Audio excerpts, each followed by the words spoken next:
This is Near-Death TV. I'm your host, Laura Ketchledge. I'm also an author.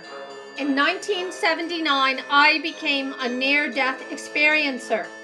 I chose to explain the truth I learned about the afterlife, reincarnation, and near-death experience through my fictional book series, The Near-Death Saga. While dead, I was shown all human beings are shrouded in ignorance by design, in order to learn valuable lessons in each incarnation. When you die, the artificial facade falls away, and we awaken from the dream into reality. For more information, you can find us at neardeathtv.com. Please join us as we explore the after effects of near-death experience. Hi, and welcome to Near-Death TV. I'm your host, Laura Ketchledge. I'm an author and also a near-death experiencer. Today we have on a special guest, and her name is Tricia Barker. Hi, Tricia, are you there? I am here. Thanks for having me on your show. Oh, excellent. I just want to tell everybody that you're the author of Angels in the OR, which can be bought on Amazon, and you're an NDEer yourself. Tricia, can you tell me the day that you had this horrible, horrible car accident? What led up to it? Did you have a premonition? And what happened that day when your car, at going 65 miles an hour, hit the SUV? Yes, so I was a college senior and I was agnostic. I was on my way to run Austin 10K. It's a big 10K race and most of the city comes out for that race. And to me, that race was a symbol of getting my life together. I loved running and I was about to graduate. So a car wreck was the last thing that I had on my mind. I was just in a hurry to get to the race and I hit an SUV at about 60 miles an hour. There was little time to put on the brake. And when my car crashed, I broke my ankle and I broke my spine in 3 places. And I was slumped over against the driver's side of the car, unable to move. And I knew that things were bad in that moment because, you know, when you're not able to reach your glove box or your purse or anything to get your identification, you realize your whole life is taken out of your hands, and it depends on medical personnel at that point.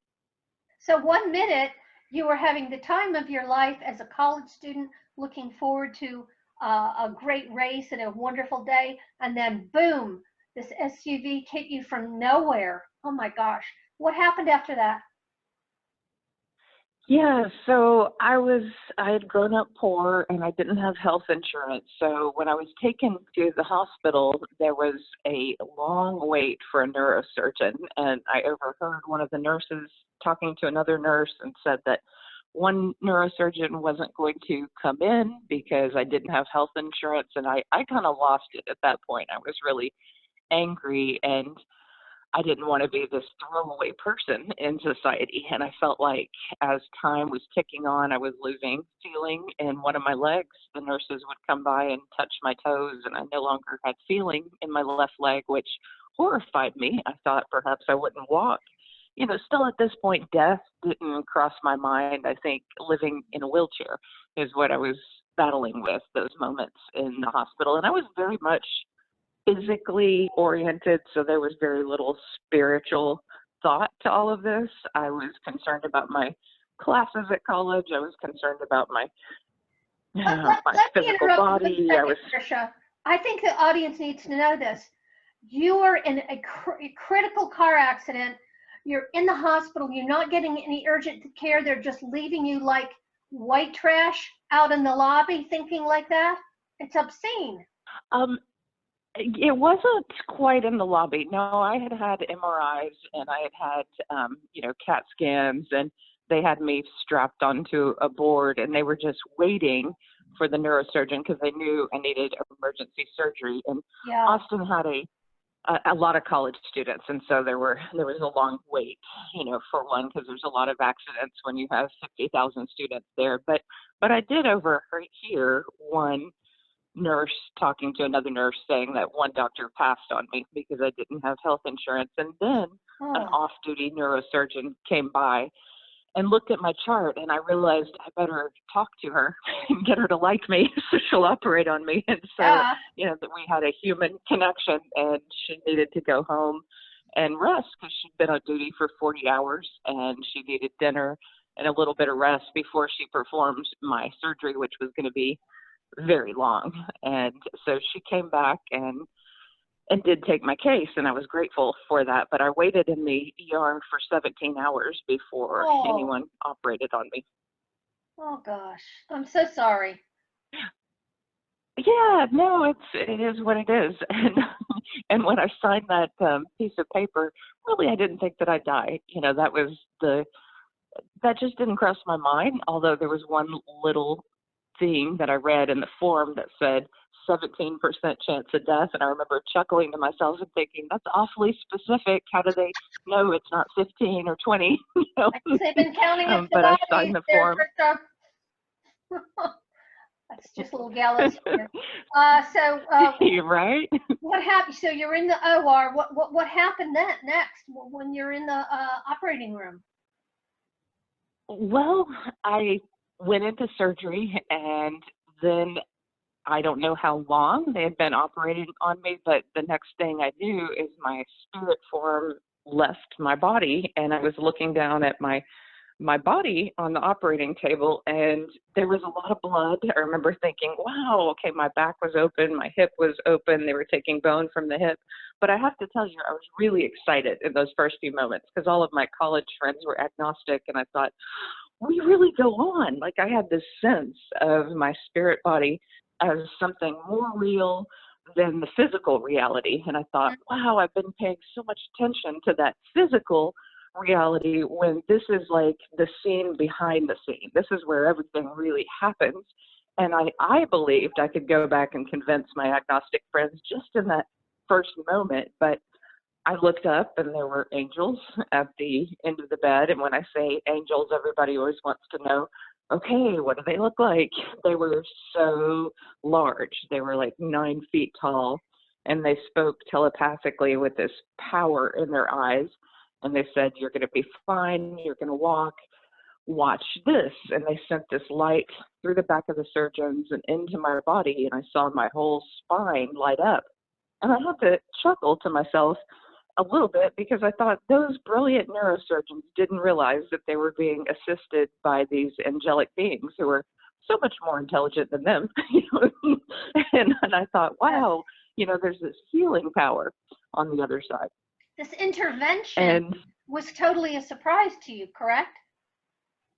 Oh, yeah, just that angels existed. I mean, I'd seen them in paintings, you know, I'd read the Bible as a kid, and yet I'd never thought that they were so powerful and intelligent, and they seemed more at ease in this environment than me, which gave me greater peace. I felt like I understood more about the spiritual environment because of them. Could they have been your higher self? Could they have been your higher self? People throw out that idea, and I am not sure. I mean, they seemed vastly intelligent, you know, to this large degree, and so I tended to think that they were separate from me or a part of me, but guardians, I'm not sure. But you felt loved. Did you feel loved? Yeah, I felt taken care of, like everything was fine. Everything was going to be okay. There was no need to worry, no need to panic, you know, that everything was exactly as it should be. And even when the monitor flatlined, and I recognized that from television shows, I thought, okay, so the body's dead now. I guess they're going to revive me. Don't really want to see this. And I left that room, and I saw my stepdad get a candy bar. And this became a verifiable detail. Researchers love those details that can later be verified because that proves, you know, that consciousness continues on after death. And I wondered why I had to have that detail, but it's a good one. You know, it's an important. You were out and you were witnessing your stepfather going to a vending machine. and you knew you were dead, and you just felt you had to be, you wanted to go someplace else. Can you tell us where did you go after that?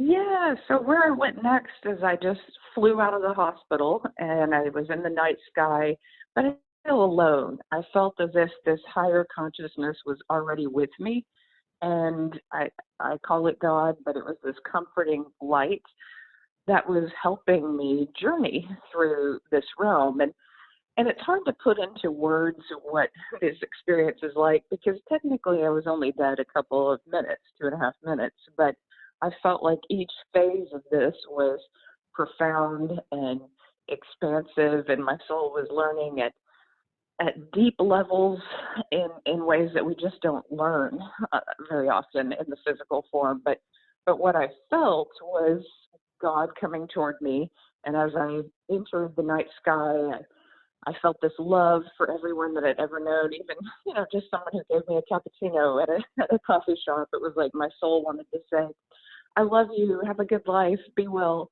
That was all that I wanted to set forth to everyone I'd ever known.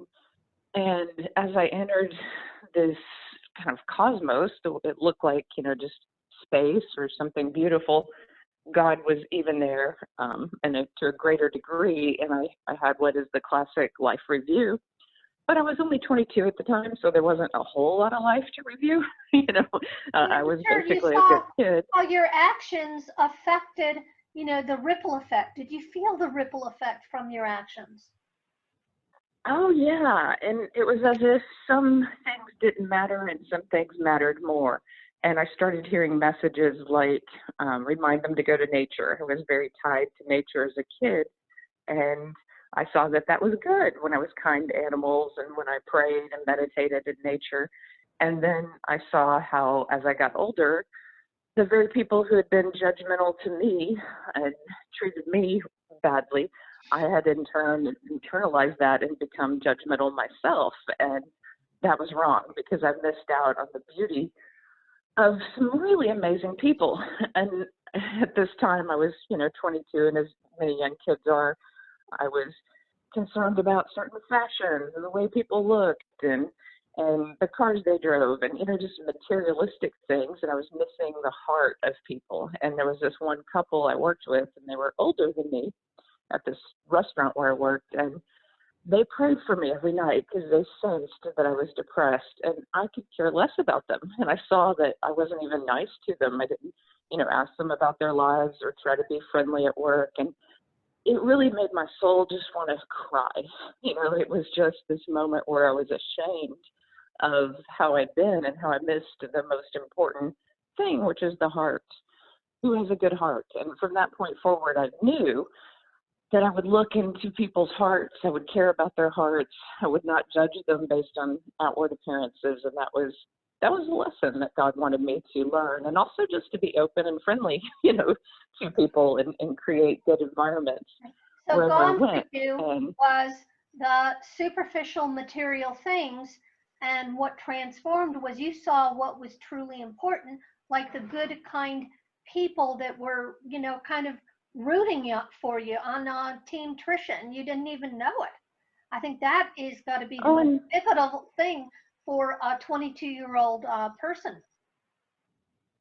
Oh, yeah, I was deeply humbled, and I was like, I want to be more like them when I return to my body. I don't want to be this person that I was before. That was the wake-up call that I needed. I think everybody gets what they need on the other side. And for me, 22, that woke me up. And these messages like, love is all that matters, be like a little child, remind them to go to nature, they started coming at fast rates. And I felt like they were being imprinted on my soul, just as if God was saying, hey, I'm going to throw some things at you, and I want you to remember a lot to digest when you return. Yeah, it's a lot to digest. Yeah. Now what I want to say to you, what I've, you've talked about this before to others, but can you give us a visual description of non-physical reality for the listeners? Yeah, so I was aware as my spirit formed. Not everybody is. Some people feel like they're a ball of light.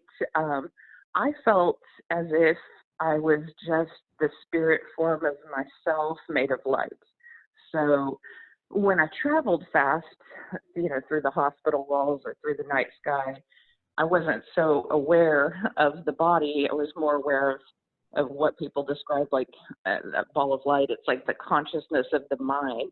It was just an intent to travel outside of the hospital, and then I'm there. But I was so aware of this spirit form that when the next phase of this, when I entered what some people might call heaven, I decided, okay, if I'm 22 in this spirit form, maybe I can shrink it down and be like a little child as I enter heaven. And so I forced my body into this childlike spirit. And that was interesting, that we have some manipulative power over our spirit form. And a lot of people who see deceased loved ones see them looking younger. They get to choose their age. They get to look better. Yeah. That's a shock. And the thing is, I think that's most shocking when you're going through a near-death experience is that you realize you have choices. And when we're indoctrinated into organized religion, it's sort of a heaven or hell thing. There's no in between and not a whole lot of choices. But there is something wonderful knowing that the people that you love, when you see them again, they will be in their prime. Can you describe that joy of reconnecting with them? Yeah, so I didn't know a lot of people that were dead at that time. The only person I knew was my grandfather, who died when I was 10, but he was there in that beautiful realm of grass that was perfect. It was as if everything was untouched, and he was gorgeous and glowing too. His eyes just glowed with this light, and his skin glowed, and it was kind of bronze from being out in the sun, and he just looked amazing. He looked about 35, but when he had died, he was probably in his late 70s, and he died of leukemia and died very frail and skinny. And so to see him in this splendor, I almost didn't recognize him at first. I was, kind of stunned, and yet he communicated much like the angels through telepathy and love through his eyes. And I just calmed down. I was like, I'm safe. I'm with someone who loves me unconditionally in life and someone who is loving me unconditionally here in this place. And so I stayed with my grandfather here. And this is another part of my near-death experience that is kind of unusual, but he manifested a truck. And this truck he had given to our family, and it was rusted, and it sat in the yard, and it was kind of worthless. But in heaven, it was just working perfectly fine and beautiful. And I thought, oh, how strange. But it was this tie that we had between each other. And he, when I was a kid, had let me ride in the back of this truck. And so I did that in heaven. And I let, as I did as a little girl, I let my feet run through the grass, and I felt really deeply peaceful. And at some point he looked out the window and communicated, do you want to keep going on? And I knew that keep going on meant go towards God, and I got really excited. And again, like you said, there's choices. I could have just hung out with him if I wanted to, I didn't have to keep going on.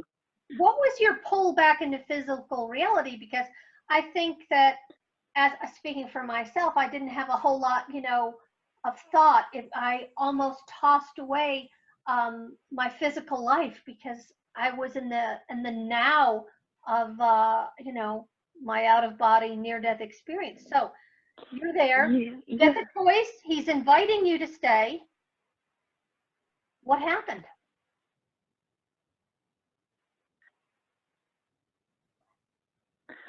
Yeah, so that was he said I could stay with him or I could continue on. And I did get the sense that if I continued on, I was getting farther away from my physical body, and I didn't care.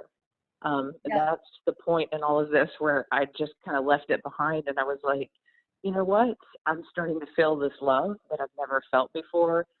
I had a lot of emotional and physical abuse as a kid, and so love for me was not something I truly understood, but to feel it at this magnitude from God, I was like, oh, I don't want to go. that none of that's been all that good. I want to stay here because for the first time, I don't have anxiety. I feel safe. I feel loved. Nothing about this place is wrong. Everything is right. And as I was journeying toward that love, I felt people praying that I would come back. And it was like their prayer was a wind or an energy. And I just kind of had a soul busted through that. And I was like, thanks, but no thanks. God's over there. I'm going there. And this feels amazing. And I'm going to stay in that presence of God. And, I have to tell you, when God stopped me at some point and told me that I was going back and I was going to teach in high schools and colleges, that I was disappointed. And I was like, if you're going to send me back, let me do something else. I don't want to teach. And at the time I was shy, if you can imagine, and I didn't like talking that much. And I wanted a job that was high paying and behind the scenes. There's something that I didn't have to be out front doing, and something that paid a lot of money. And teaching was neither of those things. Yeah. I look at it different. I mean, what a gift to be young, to have the choice to come back, and the fact that you were shown your life's purpose. Maybe it wasn't a Hollywood glamour life, but it was a meaningful life. And look at all the years you didn't waste when it takes the rest of us to figure it out. So what a gift. Yeah, it was a gift. And I realized that pretty quickly. I realized that and I'm fast forwarding through a lot of stuff, but I'm so glad that God chose my profession. God happened to be a really good guidance counselor, because I have loved every minute of working with students. And I've realized that when we're in motion, helping others, God can work through us. Even the most wounded of people can open up their hearts and be kind to someone who's hurting even more and change that person's life. And I've always felt as if I was of use, and I felt the other side working through me. And honestly, I just feel happy, like every morning, even if I'm tired, as soon as I step into the classroom, I'm like, here's my students, here's my mission. What can I do to help? And it has been priceless, a joy. Emotion, and it is rarer than any gem. So, you're so blessed in that way. But I want to take you back. I want to hear more of the story, but I want to take you back. So you come back into your body. When did you tell others about your near-death experience? Well, as soon as I came out of surgery, I started talking about it, and I never stopped talking about it. I know some people are embarrassed by it or hide it for several years, but I'd actually heard about near-death experiences. I knew what I'd had, and I was just adamant. I asked my surgeon, I said, how long was I dead? And she kind of freaked out for a moment and stepped away from me. I remember the look on her face. And she said, well, we thought we lost you for a couple of minutes, but you're okay now. Let's focus on that. Yeah, and it was just obvious. Hey, lady, you kind of killed me. I'm glad you brought me back. But she didn't want to admit that, she'd let a patient die. So, the next chapter of your life, what are the after effects of your near-death experience? I mean, the psychic insights. People want to know if you brought back something special with you, special gifts and talents. The way I described it is like the veil between this life and the other life became very thin. So before that time, I never picked up on ghosts that were in a place. I never picked up on, dead people who had crossed over, and I never had meditations that took me far out into other realms. But after that near-death experience, during the healing phase, I had almost 9 months in a body cast, and I couldn't do a lot, so I started meditating, and I would escape the physical pain by connecting again with those angels and feeling their healing light working on my back, and I would feel that presence of God. I didn't feel shut off. I think before the accident, I felt is very insular and very contained in my body. And what I felt after that was this real connection that I could open up to God's love, to the angel's love. And not like it was all the time. I mean, there were moments, when you just are learning to walk again or eating dinner and, just living a normal life, but I didn't feel. You had a You know connection. what I'm talking about? Alone. Yeah, yeah, you didn't have the isolation. Now, my next question is this. Have you been able to see a human being's spirit after they died? And what was that effect on others when you told them? Yeah, so I have definitely felt my own father passing. You know, I stayed with him when he died and felt, you know, his parents show up for him. And early on, this is kind of an odd thing that I would see when someone was about to die. Maybe they hadn't been diagnosed, but I had this older uncle, and I remember he was a great uncle, telling some family members, oh, I think he's going to die in about a month. And then he did. and people were like, whoa, don't tell me if you see death in my eyes. You know, like there was, you know, sometimes people's reactions were, this is weird. And other times people have been incredibly grateful, you know, for the information. I think people who are grieving, especially if they've lost someone too young, they want to know that that love continues on and they want that connection to stay strong. And what's amazing is more and more people are becoming so much more open to this. I was just at a funeral for an 18-year-old boy who died in a car wreck, and I talked with his parents, and they were open. You know, they were both like, yeah, we're talking to him. We feel him. We know he's staying around right now because we're hurting. And it gave me such peace that they were open to that, you know? Well, I think, you know, Tricia, what you're expressing is such a positive, beautiful experience that happened in your near-death experience, because I think you're a wonderful gal and you've got a great message and you have the courage to tell it, to write about it, to share it. So we can find Angels in the OR by Tricia Barker on Amazon. And do you have an audiobook to go with this experience? I do. The audio reader was so cool. She lives out in the country, and I loved her rendition of it. And it's actually really cheap, between like $3 to $5 if you get the MP3, or if you have Audible, you know, then it could just be a book that you get. But yeah, the full story. I spent a long time on it. I find it wonderful when you have an audiobook, and I hope the listeners will go to Amazon and buy Angels in the OR. This is a worthwhile, important read. Now, I don't want to switch channels on you, but something dramatic happened that prefaced this terrible accident at 22. Can you tell me your first big experience? Oh, that I cover in the book. Yeah. I was, you know, I came back and was full of love and joy and excitement and connection to other people. You had an accident or an illness prior to your when you were 22, wasn't that? Didn't I read that? No, and not. No, I didn't. Okay, my mistake, my bad.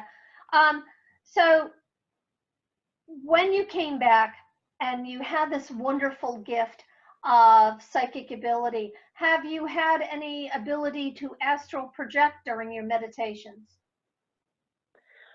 Yes, and more so in the last, I'd say 10 years, I've gotten pretty deep with meditation. And, you know, that I think is the key for everyone to connect more with that other side and realize our eternal being, because it is deeply healing to know that we can work on emotional wounds, we can work on spiritual wounds in these places. It really, you know, you never know what might come from a meditation, but there's a lot that's possible. And I felt immense healing happen in just the shortest amount of time through a meditation, and it's amazing. Do you feel that the lines of communication open through meditation? Have you ever used hemisync tapes to felicitate deep meditative state? Yeah, you know, I became a student of so many different practices. I just was curious, and I'm so open, and I think the near-death experience does that to people. So I've of course tried TM. I've tried all kind of guided meditations. I've gone to Joe Dispenza's workshops and worked with shamans, and like that, it kind of runs the whole gamut of all the different types of meditation that's out there. But really, I love, and this is just what works for me on a beautiful day, I love sitting under a tree out in nature and just feeling myself out from that with that love and protection of God, and then just allowing for what happens next. If I go to a healing center and work with some beings who are working with me in that way, then that's beautiful. If I just fly around for a bit, kind of connect with a bird and look at the world from that perspective, then that's fine. But really, for me, meditation is a beautiful adventure. I think it's, we all live a stressful life. And even if you've never had a near-death experience or a psychic awakening, I think that it could just be plain beneficial for the soul, like chicken soup for the soul, to do a meditation and relax. We live in a stressful time.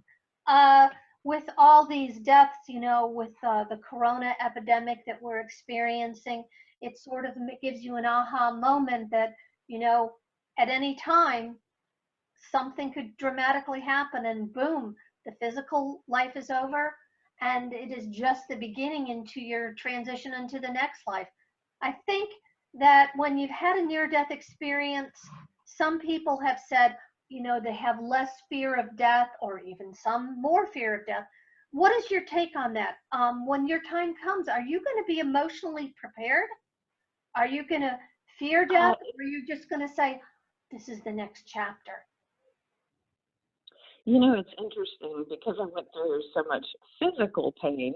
I don't like riding in cars, and I don't like the thought of accidents, but the actual transition I'm not afraid of. So I was in an airplane that was falling from the sky. We'd lost both engines, and we were told to get into the crash position.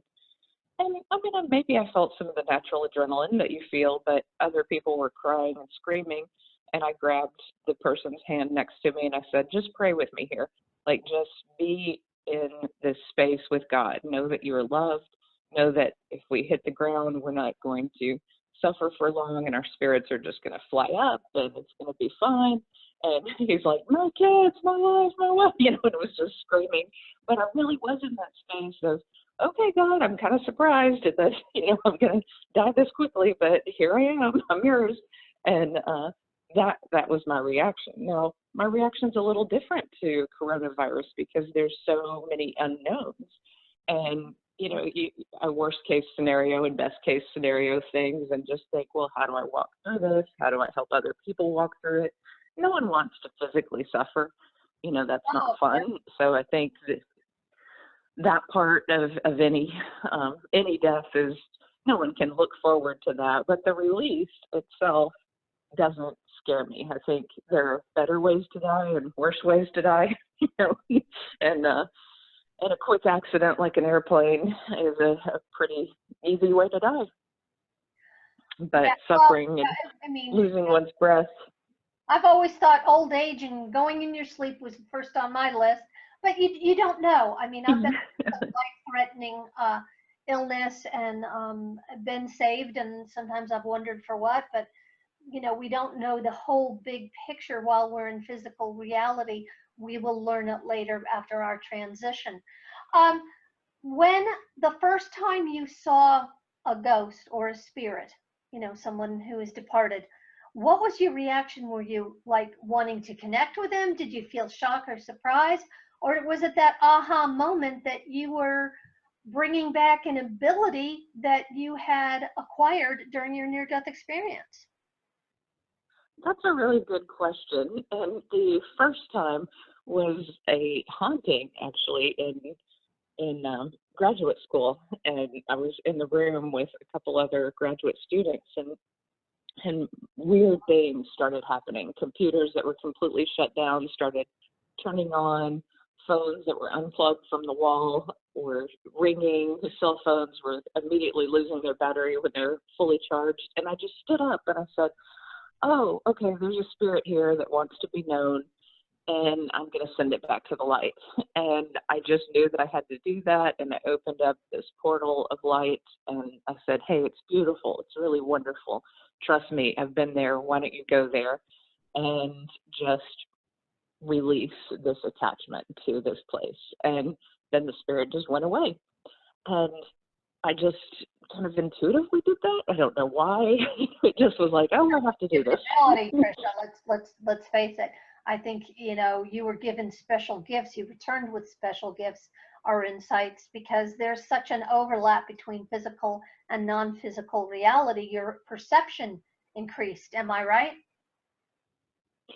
Yeah, and it was fine. It was just ordinary. I just knew that I had to do that, and it was, you know, I just kind of accepted it. It wasn't a huge aha moment. It was just like, okay, gotta do this now. Now, what are the other after effects? Have you ever been able to see a face or a flash or an insight of someone you haven't met yet, but you're shown them? Has something like that has been revealed, or an incident that was going to happen, some precognition? Yeah, so right after my accident, the movie and book Celestine Prophecy came out, and you know those moments of synchronicity or knowing or interesting, and one moment that happened, and it's not like you know everything. Sometimes it's just a little flash, and you're like, okay, that's strange, and then later it makes sense. But I was traveling. I had a traveling teaching job where I taught SAT skills at different boarding schools, and I was in Vermont, and I was walking through the street, and I just knew I would be back and I would go to graduate school there.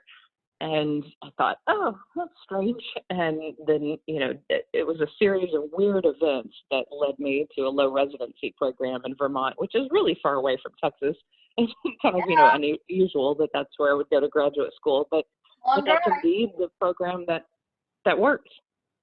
Wow, I think that's amazing. I spoke to a very close friend of mine the other day who said that she was in this town, driving through this town that she wasn't familiar with, and she saw a building, never been in this town, and she knew what the inside looked like, and she knew she'd been there, but it wasn't in this life. Has anything, that type of incident happened to you? Yeah, another great question. So on the same traveling job, which was a few years after my near-death experience, I stopped in Virginia, and I felt it was so strange. I had to pull my car over. I went into a Walmart, and I got one of those little recorders that you could sing into, because all these songs started pouring through me, and they were like Irish songs from another time period. And I thought, this is very strange, but about 5 different songs, I sang them into my recorder. And then many years later, I was talking with a medium friend of mine who, she said, yeah, one of your guides is someone who's Irish. She's a woman who loved to sing, and she had lots of different people, family members who were very much in love with music. And, you know, she kind of named the time period of when my perhaps ancestors landed in that Virginia area, and I did ancestry.com, and indeed, you know, there were some people that landed in this small town in Virginia that I still feel some connection to. So it was really strange, you know, just to have the songs come through just as I was driving through that town. Isn't that beautiful? And, That's wow. And then there was another moment in the woods where I felt the presence of and I saw him, and I know that you see spirits very clearly. And this was, I was meditating, and I opened my eyes, and then just clear as day, like kind of the way my grandfather looked in heaven, just this beautiful Native American man who was speaking with telepathy through his eyes. He walked up to me and he said, please remind people of us. Don't let people forget us. And I just cried, because I thought, how am I going to remind people of, you know, the history of Native Americans? And all I could think to do was teach Black Elk and teach different writers in all of my English classes, so that at least students were familiar with the writings of Native American people and the teachings of Native American people. But it was this moment where I felt him pleading with me. And then of course, years later, when I've done past life regressions, I have been a Native American. And so there was some tie. That beautiful, rich culture and the stories that the Native Americans had, because there were uh, so many different tribes, so many different languages. So, and I think it's such a tragedy that these things were written down years ago, that there's only a fragment that is left, that we can archive and understand. But this soul did not want to be forgotten, and there was a connection, perhaps. Maybe you shared a past life together. I personally, Tricia, was creeped out with the idea of reincarnation. I'll tell you why. Because I'm sure that I was somebody's maid. I was not Cleopatra. I was probably the woman that, cleaned up after her, But I was, I've had some fragments and some experience, and was shown, that I've had many past lives, male and female. A little creepy, but a part of our reality, because now I want to ask you this. Don't you agree that in one lifetime into physical reality, you could never learn all the important lessons? You'd have to, come back again and again to get a full view of, physical reality, our life here, our culture. It would take many, many times to collect all of the lessons. Do you agree? Oh yeah. And at first, I was a little standoffish about the idea of getting a past life regression. That just didn't interest me. I didn't have that information in my near-death experience. But as soon as I started getting these regressions, different parts of my life just made so much more sense. I felt so much greater healing, and my life shifted every time. And then I understood, yes, like this makes so much more sense. One life just has one lesson sometimes that it's trying to learn, and it's really stuck on an idea. And that would be kind of boring if that's the only thing that you learned. You have to keep coming back and learning more. I kind of equate it to like each life, each incarnation into physical reality. Each life we have is just a small piece of the puzzle, and the big puzzle, the big picture is your soul. And there's so much that you add every time you go through. Personally, I hope I don't ever do it again. I've had enough tough times. I don't want to be 13 with braces and fall in love and have my heart broken and all that stuff. And after I know. I want another period again. So you have to have a little humor in all this, because sometimes it's very shocking being your true self to others that have not had a near-death experience. And the great thing, I hope you agree with me, is now that we have podcasts, we have the internet, social media, books out there, that people that are going to have an NDE in 5 years from now, they can pick up Tricia's Barker, I always say Barker's book, and read Angels in the OR, and they won't feel isolated when there is information and shared stories. People that are going to be having this 20 years from now will have a whole resource and a whole collection of explanations by different people. When I had my experience, it was 1979. There was no one to talk to. It was horrible. It was horrible because I bet. But are you in agreement? Are you on the same page with me? Sharing stories is vital. Yes. I believe that people are integrating it quicker because of all these podcasts and, these different Facebook groups where people can go and share things with one another. Integration becomes much quicker. And just the difference between you in 79 and other people in 80, when Raymond Moody was just starting to write, and then me in 94, I had the movie Saved by the Light just came out, and I had, a really dramatic near-death experience to read about and watch on TV, and all of Raymond Moody's books. And so there was a lot of support in 94 that wasn't there in the 80s. I'm so glad you had that, because I'm terribly sorry that you had to have that horrible car accident, but the benefits, you've reaped so many rewards afterwards. Have you been able to, with psychic abilities, are you able to talk to somebody like on the phone or like with me, or give any type of, get any feedback from different people you just casually meet? Do you pick up things that you never would have before you're in DE? Yeah, so I've used the ability mainly in the classroom, and I don't necessarily tell students that I'm using it, but I will feel their ancestors come and prod me in different directions and give me messages for students. Not all the time, but there occasionally there might be a message, and it's usually empowering, and it's usually a grandparent because they're younger who is there just to support their grandchild and to help them on their path, and that's been kind of fun. But yeah, intuition is interesting. I think it, if I take some time with it and really get into that meditative state, then what I tend to do is I read energy more than anything. That's kind of how I see it with people. Well, I think that's amazing. I mean, I don't have that ability at all. Uh, I think that everybody comes back with a certain little Rolodex, that we can flip through to get insights, but it's random and it's weird and there's no Yeah. instructions. Yeah, like sometimes it's really clear, like you have a really good connection with someone, and then other times, yeah, there's not much to say. I remember, Maybe I that's had a friend of mine. He wanted some answers to something about the other side. And I looked at her and said, I have no idea. I have no idea how it does it. I said, it's just not going to happen. If I was that psychic, I'd be in Vegas hitting the roulette table and not telling anybody. But I think right, there's a right. little bit of humor in this because it's so different. You grow up in physical reality. You grow up in this planet. You're an American. You have an identity.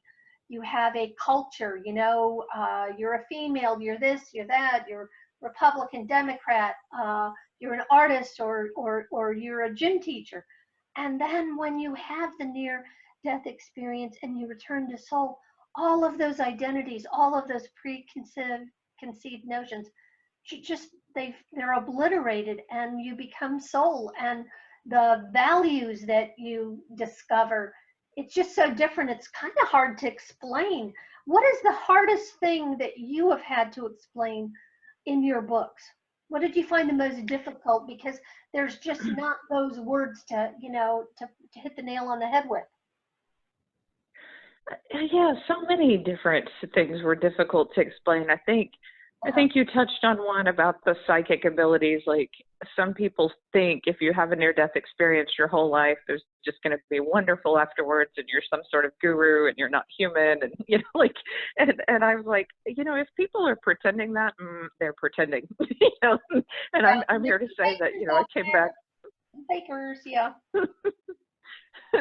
I was like, I came back as a 22-year-old woman who was going to fall in love, make mistakes, not always make the right choices. But what was different is that I knew how to return to God and go, okay, look, this was my ego taking over. How can you help me in this situation?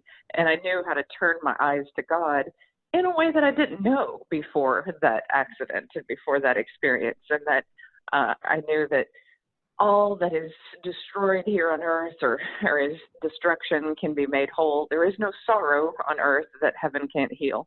And so anything that I had to walk through, divorce, breakups, sexual assault, sexism, all these things that were kind of painful were meant to be healed in some way. That telling my story, every story is important and can bring healing, and every perspective can bring healing if it is taken to the light of God. And so what I've gone through, can help other people and who have gone through the same thing. And that was my message. That was the hardest thing. I knew people would attack me, and they have, for being less than, perfect. But I was like, that was the point. I'm human. I had an amazing spiritual experience, but I still had to grow and learn, as any 22-year-old would have to. Well, of course, we're set up to get clobbered in our life emotionally. I think you're very brave, to talk about it. If we were perfect beings, you and I, we wouldn't have had to come back. We had lessons to learn. And I always say that I've made mistakes so big you could drive a truck through and not touch the sides. You could drive a truck through, but but also, you have a different way to process that. What I did tell a couple of friends is that, in the consensus realities of the non-physical, there are great places of healing. And, that gives me comfort, because some of the horrible things that happen to children, or you pick up a newspaper and something horrible has happened to an innocent person. It's just like more than you can comprehend, that there's evil people out there, or violent people. And I'm always struggle to see, where is their place. But I think the great message that you're putting forth, that I'm human, I've made mistakes, I'm going to make more of them, but you've got that wonderful spiritual connection, that there is that, that lifeline of healing that you're trying to show other people. This is what I'm grasping. Am I right? Yeah, exactly. That, and maybe the greater awareness, and maybe this comes with age, is kind of this moment where you go, okay, thy will be done, God. I'm not going to hang on to anything and try to control it. How can you best use me in every situation? And life does flow better when you get into that mindset. And some of my mistakes were trying to take back a part of my life and go, I'm going to make it this way because I want it to be this way. You know what I mean? Just that natural ego control. You don't have a big ego. I mean, I've listened to your recordings. Can you tell us your website and your YouTube channel? Can you tell the listeners where they can find you and listen to more interviews? Yeah. So I'm on YouTube, and you can probably just type in my name, Tricia Barker, and NDE, or Near-Death Experience, and you'll find some of my interviews with other experiencers. And then I have a website, Tricia Barker, Tricia Barker, BARKER, NDE.com. And I don't update the blog enough, but I do jump on there and update it every once in a while. So that is Angels in the OR, that can be found on Amazon. Okay, can you tell us something that you're excited about that is upcoming? Any events? Well, a lot of events have gotten canceled, but are you having any speaking engagements, let's say, in the next 6 months from now? Yeah, so one was canceled, of course, over in March. So I was going to Tucson. But what I've decided is that I really want to, in this time period, just pray with people and meditate together, because we may not be able to meet for a while, but we can at least take our phones out to the backyard, sit under a tree, or meditate, and that energy of love can be spread. So I'll do a few. If you follow me on YouTube, you'll hear me talk about it eventually, but I'm going to do this maybe live on YouTube or live on Facebook a couple of times, and then try to create a really safe community where we could pray with one another. That's a hope of mine. Oh, I think that's fantastic. Well, the book I found, what I've read through it, is very, very inspirational. And, the near-death experience is so humbling for so many of us. And you came back with some wonderful abilities. But, I want to end this on a lighter note. Express the shock this doctor had on her face when you basically said, hey, you killed me, but I came back and I was aware. That must have been her aha moment in life. What was the expression on her face? I mean, did she just look like she'd seen a ghost? She did step back, like, she was walking towards me, like she was going to touch me and check me. And then she stepped back probably like 4 steps and looked at my IV and said, well, we thought we lost you for a couple of minutes, and she just kind of left the room. And before that, before I'd gone into surgery, I had a good connection with her. Asked her about where she'd gone to med school, what kind of car she drove. I'd never met a neurosurgeon who was a woman before, so I was really curious. But I had this, connection to her on a physical realm. And then after that, like, she just avoided me. Like, she wouldn't look at me. She'd talk to my mother or grandmother, because they would engage with her on that physical level. She needs to do this. Oh, she has, great prognosis. She's going to walk, da, da, da. She just wanted to talk about how successful the surgery was. And I wanted her to know, yes, it was successful, but the angels helped. Yeah, and I think that's pretty funny. Have you ever contacted this doctor and given her a copy of your book?